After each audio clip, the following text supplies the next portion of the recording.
Abi nila, Katoliko nga pari ang nag-officiate sa mga kasal ug ang pagtuo sa kadaghanan nga gitugot na sa Vatican o sa simbahang Katoliko ang kasal sa managsama nga gender. Pero wala nila nahibalo nga dili tanang kasal nga gihimo sa pari nga nakasutana kasal sa simbahang Katoliko. Mayong adlaw, kumusta? Atong isgutan ning usa ka video nga migawa sa nagkadaiyang dagko nga social media platform. Ug niini nga video atong isgutan ang tinuod nga pagtulon-an sa simbahang Katoliko kung gitugot na ba ang kasal sa managsama nga gender.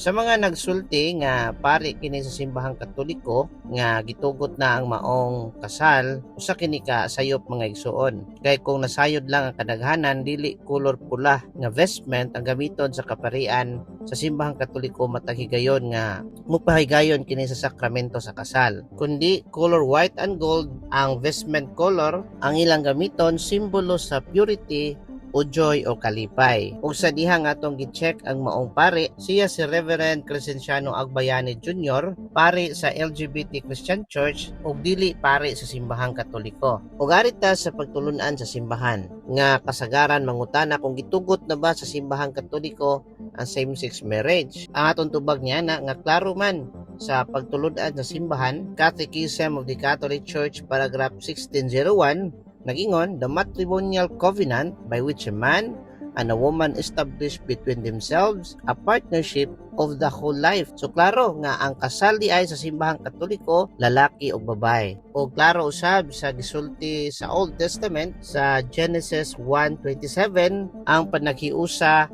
alang lamang sa lalaki o babae. Gani ang ato Ginoong Hesukristo sa Mateo 19:4-6 miklaro nga ang kasal alang lamang sa lalaki o babae.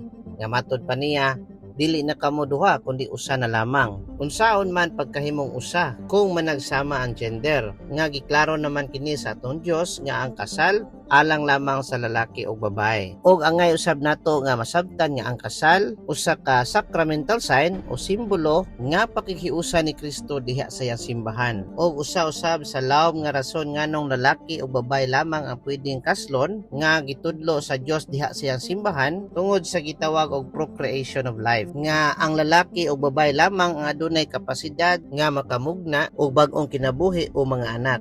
Unsaon man pagtuman nato sa gisulti sa to Ginoo nga go to the world and multiply kung managsama na nga gender ang kaslon sa simbahan. So motoy lawom nga rason nganong lalaki o babae lamang ang gitugot sa Dios nga kaslon nga gitudlo sa iyang simbahan. Kaya ang kaminyoon dili lang tungod kay nahigugma ka. Apil usab niini ang natural nga kapasidad sa lalaki o babae nga mahimong amahan o ginahan o makahimo og pamilya sumala gayod sa plano sa atong Dios.